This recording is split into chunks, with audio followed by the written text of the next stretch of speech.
Have you been stressed, anxious, or worried? Have you felt pangs of loneliness in recent times?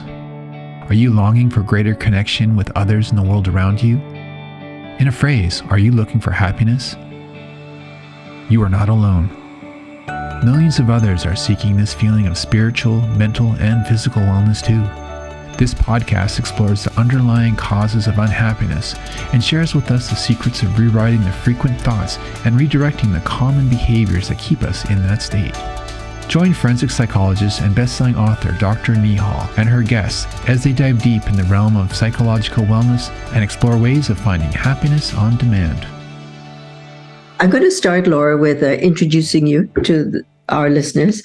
Laura Morton is the author of over 60 books, believe it or not, and 21 New York Times bestsellers. Laura works with a wide variety of celebrities and business leaders, including Justin Bieber, Joan London, John Maxwell, Dave Linger, Tom Ferry, Glenn Stearns, just to name a few. She has been involved in the entertainment industry for over 25 years as a writer, producer, and entrepreneur. She's also a mother and a philanthropist. She's the co-director, producer, and writer of the award-winning film Anxious Nation, which is available for streaming on Amazon, Apple TV, and you can get it on anxiousnation.com. Welcome, Laura. Thank you, Joan. Nice to be here. Tell us a little bit about what prompted you to do Anxious Nation. Well, I'm the parent of an anxious child. And in 2018, I was sitting at my desk one day and I was feeling incredibly defeated as a parent. And I thought I was letting my daughter down because she was an anxious kid. And I hadn't really been given a lot of answers. It took about 7 years for me to get a diagnosis. And I thought what was happening in our home was only happening in our home. And, in 2018, there was so much stigma attached to even talking about something like this, especially when it comes to our kids. I really thought we were alone. So I put a post on Facebook, one line, kids and anxiety, who's dealing with it. And I was really surprised by the response that I got. On Facebook, I got, I am, we are, my niece is, my granddaughter is, whatever. But then private messages started to come into my inbox and on my phone as text messages. And they were from people that I knew and knew well and people that I socialized with. And we had never talked about what was going on in our homes. And it was shocking to me in some ways and a relief to me in others because it wasn't just happening in our home. And what I realized was that if my family was struggling, I couldn't imagine how other families were getting through this. And so I had an idea as a storyteller by trade. I had the idea to go on a search. I wanted to understand why our kids are so anxious. And in 2018, I really actually wanted to understand if they were actually more anxious or we were just more aware of it.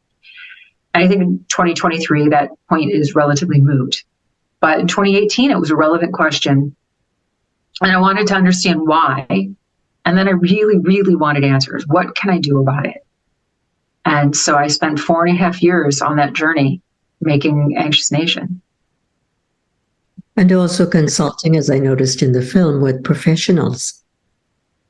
Well, I didn't really consult with them. I interviewed them because I'm not a professional. I'm a parent.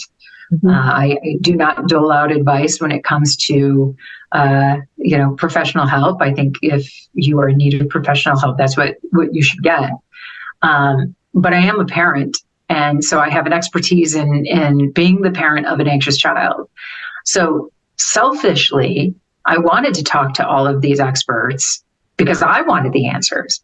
And I knew if the answers were meaningful to me, I knew they would be meaningful to other people. And selflessly, I knew that this would be an outstanding opportunity for the viewers of Anxious Nation to have access to some of, if not all of, the best experts in adolescent mental health. So we have experts including Dr. Shafali and Jeffrey Zeig and Dan Siegel We have the Child Mind Institute is involved. Harold Koplowitz is in the film. Kenya Hamid is in the film. And the wonderful Lynn Lyons, who is still in private practice and is boots on the ground. A lot of the other experts that I have in the film have been doing this a very long time, but they're not seeing a lot of patients on the daily like Lynn Lyons does.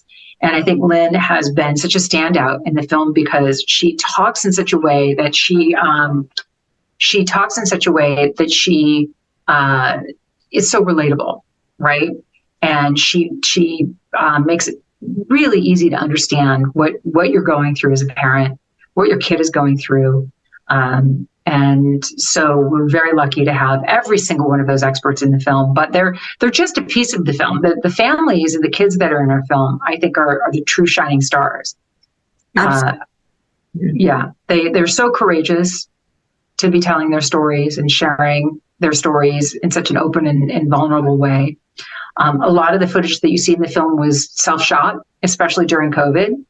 And, that generation has no problem holding up their phone and, talking into it.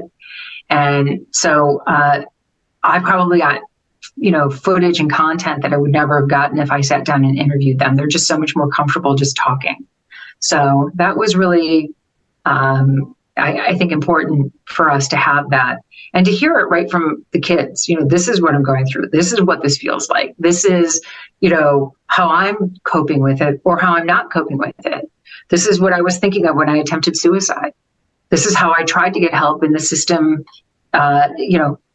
gave me 5 sessions and kind of, sent me on my way. So we talk a lot about what works and what doesn't work. And when you think about it, I think that film is very important on many levels, because anxiety isn't something we talk about too often, do we? I think we talk about it more today, right? Yes. I certainly think post-COVID, I don't know anybody who's not dealing with anxiety on some level. So I certainly think that we talk about it more today and more comfortably today, although it's still a terribly uncomfortable topic. And we've seen this, with people who just simply won't watch the movie because it's too hard, right? And, I come from a place in my own thinking where you have to address the hard conversations. You have to have them. And especially as a parent, for your child's sake. So I am that parent that felt like I was failing. And so I wanted to know how to do better. And I made the film that I wanted and needed as that parent, not as a filmmaker. This is my first film, my only film. But it made the film that I knew if somebody had given this to me when my daughter was young and I could identify what was happening with her much sooner. Every doctor I took her to, the pediatrician and every specialist that I took her to never considered that it was her emotional health. They only looked at and assessed her physical health. And that's a sad commentary on where we are when we look at health, not as a whole, right? So that's a big deal. 95% of all funding in the United States for healthcare goes to physical health.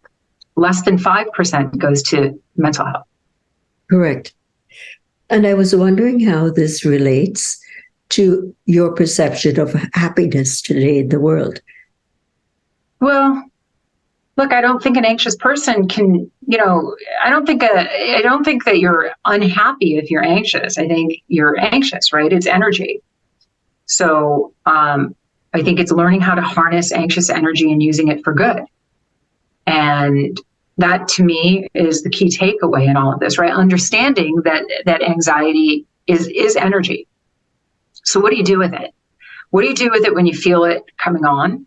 Anxiety doesn't have a lot of tricks in its toolbox. It shows up pretty much the same way. It might be something different that triggers you. It's a little bit of a shapeshifter, but it shows up and it feels very much the same way every time. So when you feel those feelings come on, what do you do with it? And we see it a lot with, athletes, for example, or musicians or actors. They take that energy, that nervous energy, if you will, that anxious energy, and they funnel it and they harness it and funnel it and put it into their performance. So they just repurpose that energy. And that's such a gift to be able to look at it that way. And so, how do you get there? It's not the same road for everyone, right? What works for you might not work for me, and what works for me might not work for my daughter or for Alan. But how do you get there? And there is something that works. So I don't believe that an anxious person is necessarily an unhappy person. I think that happiness is something that can be impacted by your level of anxiety. But for me, I don't put them even remotely in the same category.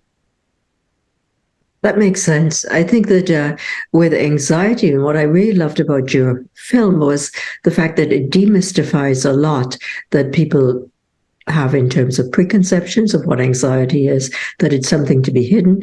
You as a parent feeling like an utter failure, and us in our field not really giving you the tools you needed. You talk about Lynn Lyons. And in my opinion, Lynn is a star, because what she does is she boils it down to basics. She'll tell you in your kitchen, you probably got macaroni. Well, when you boil it, what happens? And that happens with anxiety. No, I thought it was just brilliant, Yeah, she's great. Yeah. She talks about anxiety as being a cult leader in the home. Yes. And as soon as you say that to people, they get it. They understand. They're beholden to that cult leader, right? And as long as you're doing what the cult leader wants you to do, everything is fine. It's the second you start to push back against that cult leader that it becomes a problem. And Lynn really gave my daughter and I, my daughter's name is Sevi, and she gave us a common language so that when Sevi was having these moments, she could turn to me and go, "Mom, you're doing the disorder," which meant I was actually adding to the problem when I thought I was helping. Mm-hmm. And so, I attribute so much of that language that we now have to the brilliance of Lynn Lyons. She wrote an excellent book called The Anxiety Audit, and she has a podcast as well. You guys should do each other's podcasts. Yeah. And so, her podcast is called Flusterclucks. Mm-hmm. And it's a great title, but she's just a no BS, storyteller, right? This is how it is. And so she has for sure been, like you said, she's a star. She has been a fan favorite. When people watch the film, they really, really love when Lynn is on the screen talking. And I think it's so incredible that, anybody can watch this film, right? You don't have to be a parent to get something out of this film. I just had a conversation with somebody a couple of days ago who's not a parent. They said, I watched it and I didn't realize I had an anxious childhood until I watched your movie. I never had a name for how I felt. And it helped them understand so much about themselves and where they came from. See, that's what I was hinting at, Laura, because I do believe that your film is like a layer cake. There are different levels, and a person can take away from this, hey, I had that in my childhood and I didn't realize it. And hey, I can... Well, that was the thing, that question of, are we more anxious or just more aware of it? I mean, I think we've always been anxious. I think anxiety has been, around since antiquity, right? So the question is, there was a generation, and I think all of us on this call here probably can relate to, a rambunctious little boy or a nervous little girl. And, that was still anxiety. We just had different names for it. We didn't identify it the same way that we do today. And maybe there's a benefit to that. Maybe there's not. But I think we have a much greater understanding of it today. And I think my greatest takeaway in making the film was understanding that what Sevi feels is real to her. So how I would view that same situation, how I would react to that same situation that makes her incredibly anxious is irrelevant. It's how she views it and how she has to power through it. And so it was a really big aha for me not to take my own perception and try to place it on her, but to honor her and her feelings and then help her try to navigate through it, right? The question, how do you nurture through that nature? And it goes back, don't you think, Laura? The three of us can talk about our childhood. We can go back to our past. But don't you think in the past this was something that was not spoken about? I don't even think it's in the past. I think we still don't speak. There are communities, the Black and Brown communities, for example, where they don't talk about it, right?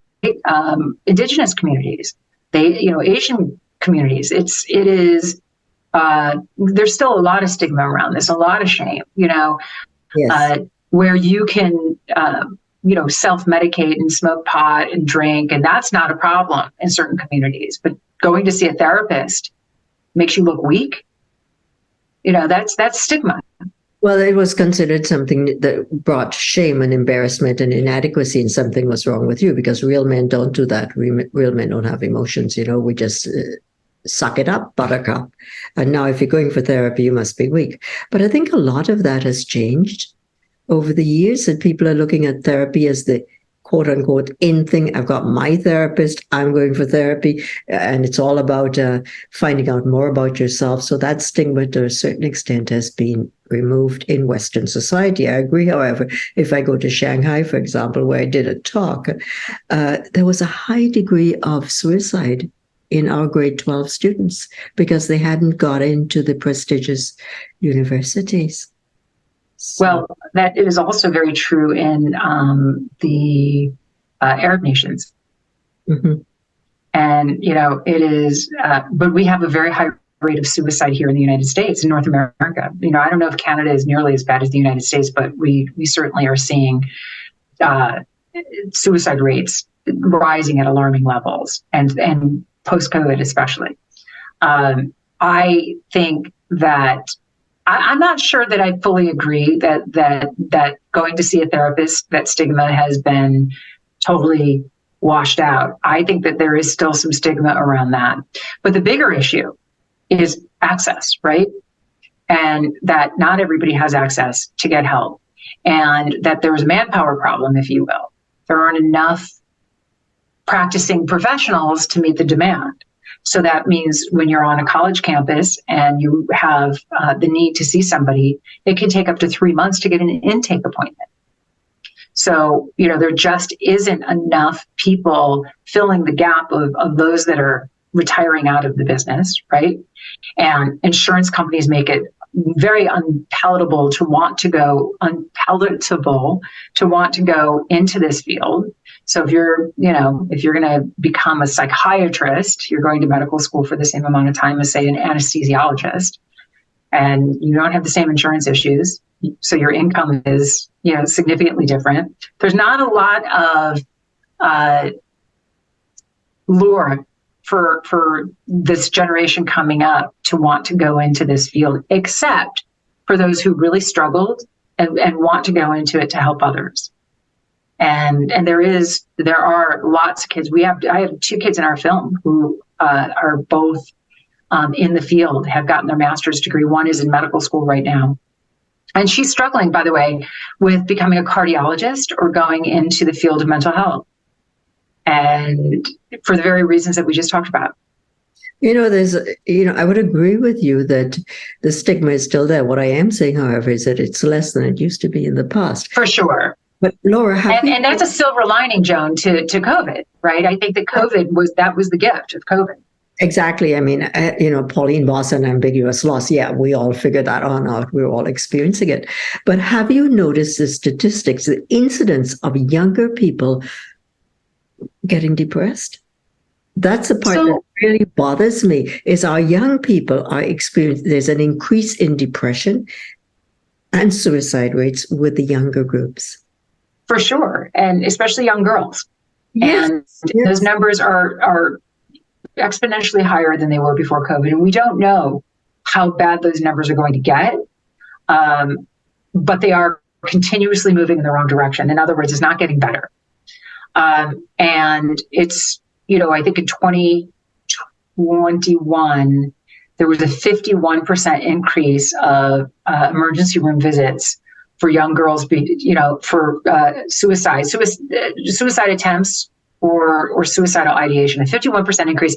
If we had a 51% increase or comorbidity rate in any disease, we didn't even have that for COVID, and we shut the world down, right?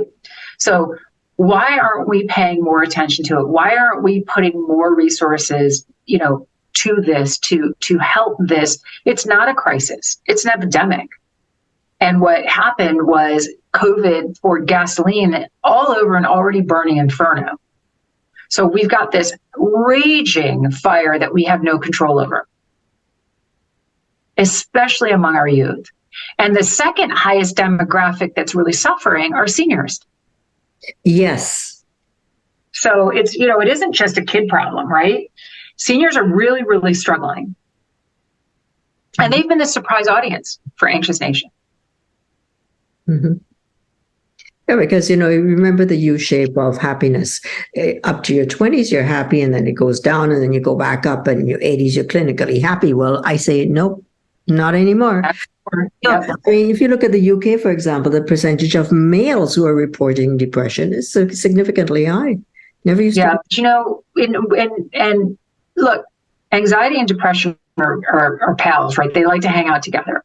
Of course. And the importance of treating anxiety early on is so that it doesn't morph into depression, right?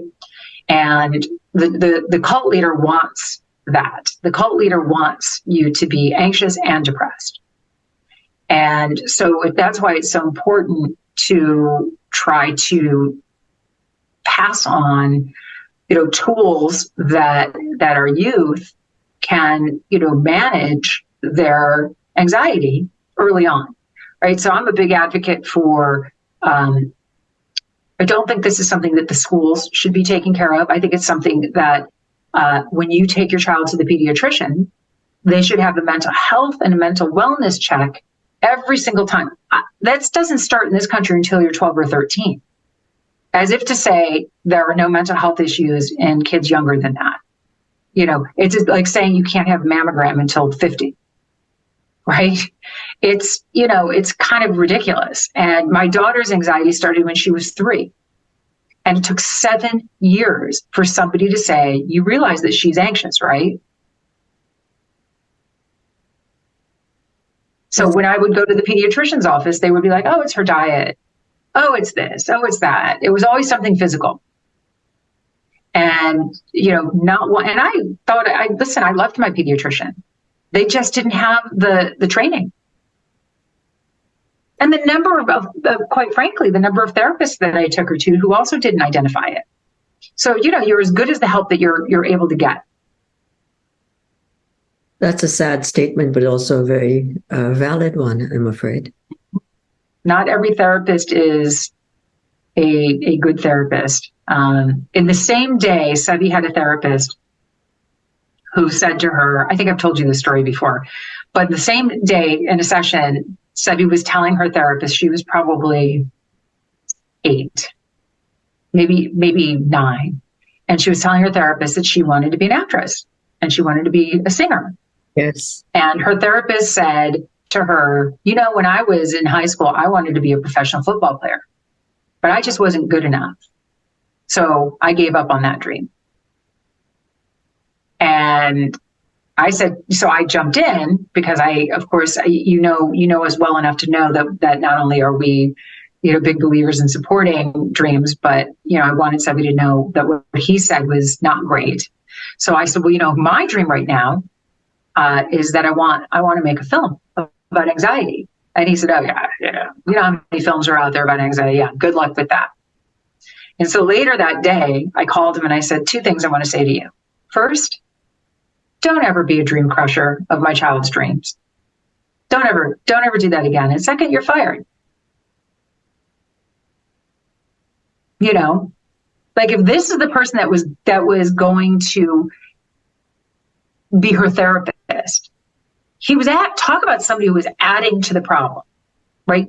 Fueling her self-doubt. Well, not only that, but the self-disclosure he used was totally inappropriate. Completely inappropriate and unprofessional. P.S. I sent him a link to the movie when it came out. And, with a little note that said, remember, don't kill anybody's dreams.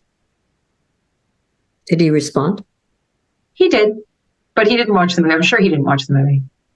Oh, that's really sad. Look, but listen, this is if that was happening in my family, Joan, right? And I am in a position to be able to take Sebi to the best doctors. And this was who we ended up seeing. But unless I was sitting in on those sessions, how would I know? And you don't always sit in on your kids' sessions. That's another good point for parents to be aware of. I think they should sit in all sessions. And if they don't understand something on a visceral level, they feel it's wrong, they should have a voice too. Well, I think people often ask me about treating anxiety. And one of the things that I'm very adamant about is that you can't just treat the child, right? I think it's systemic. And I think that the family has to be treated as a whole, because as a parent, I was doing things that I thought were right. I was doing things that I thought were coming from a loving place, and they were actually adding to her anxiety. And so what do we do as parents? We catastrophize, right? Don't ride your bike without your helmet. You're going to fall and hit your head. You'll get brain damage. You know, be wary of strangers. All the stuff that we say as parents that we think are coming from a loving, protective place. To an anxious kid, that just ratchets everything up. So I had to learn how to communicate with her in a different way. And without, being a part of that process, I would have just continued. She could have been making all the progress in the world, and I would have continued adding to the problem. So I think it's so important. And especially when parents come from two different points of view, right? You've got a tough love parent, and you've got a parent who, is doing the disorder, who's serving the cult leader. And they both sort of stake their ground. What you're saying would be music to Sal Minuchin's ears if he were alive today, because he was a strong proponent of the family, and he'd get the entire family in there doing what you call the cult. Okay, and then the change would happen. Before we run out of time, I want to ask you a quick question. What do you think about we're talking about anxiety and young people, and you talked about the pandemic. Tell me about the epidemic of loneliness, and did the pandemic exacerbate that? For sure. And I mean, I think when people ask me all the time, the first thing they say is, well, the problem is social media. The problem is our devices. And I always say, no, I actually think that's a byproduct of the crisis of loneliness and isolation and disconnection in this country. And we are the loneliest country in the world. And we do have a crisis of loneliness. And I think that what we see as these rates of anxiety are spiking is that it is a byproduct of that. I think, having the stay-at-home orders and all of us having to isolate did not help that at all. And I think we're seeing this now, especially in kids who, when they went back to school, they were either starting middle school, high school, or college. And they absolutely were not emotionally equipped to be there. They lost 2 years of growth and maturity and experiences to help them adapt. So my daughter was one of those kids, right? She basically missed middle school. And those are such pivotal and important years. Later that in our family, we had just moved to California. She didn't know anybody. She had no friends. It was just us hanging out. There's no middle school kid on the planet who only wants to hang out with their mom. And, so it was very, very tough. I think that loneliness is the bigger issue. I love that Vivek Murthy talks about it, but there's no strategy on how we want to fix that problem any more than there's a strategy on what we're doing with mental health overall, right? But I do think that that's the bullseye. And I think it's really important, that people recognize and understand the value in community, the value in connection. That's where, pure joy comes from. I agree totally. You see, that's my baby. I mean, that's what I promote. I believe that, when we look at the UK, for example, Theresa May created the Ministry of Loneliness. Okay. What are we doing for it? Right. Well, we're talking about it like we've been talking about mental health for decades, right? When we were first making the film, I had content going all the way back to Eleanor Roosevelt talking about the mental health crisis in this country. Mm-hmm. And, we've just been kicking the can. And, we're now in a place where it doesn't matter how much money we want to throw after it. We simply don't have the resources. We don't have the people. So, now what? So it really is up to us, Joan, right? It's up to us as individuals to advocate for ourselves. And also to promote ways to connect. As you said, community. In the past, we had a village. Now we have disconnect. And the disconnect is getting larger, in my opinion. It's not getting smaller. But I would say, in defense of social media, because I was the one who would always say, oh, well, this is not good for us. I will say, thanks to social media, we have platforms to communicate like we are right now. So I am grateful to it if we use it. Oh, I think there are lots of good things about social media. I do. And I think it's also a sense of community, right? But there can be a false sense of connection. Yes. And especially for our kids. Mm-hmm. And so, and what comes with that, FOMO and cyberbullying and, catfishing and all of these things that I didn't grow up with, you didn't grow up with, Alan, I'm sure you didn't grow up with. These are real crises, right? And so it's really important. I try not to use the phone and social media as a punishment to my daughter, because that is how she feels connected. And so I don't want to take that away on top of everything else. But we do have a lot of conversations about what's good about it and what's not so good about it. And, as she's gotten a little bit older, she's gotten a little bit wiser. And that's the key, right? Let's educate each other on this. And because it isn't all bad, right? I'm very grateful to social media because it's how I'm able to spread the word about Anxious Nation, about the books that I write, about the work that I do.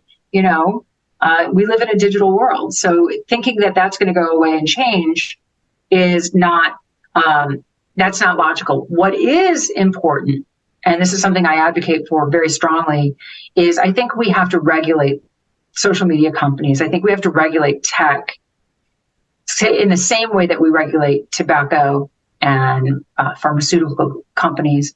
Currently in this country, the tech and the social media companies are protected under Section 230 of the Communications Decency Act, which says that they have no culpability, no liability for any third-party posting on their platforms.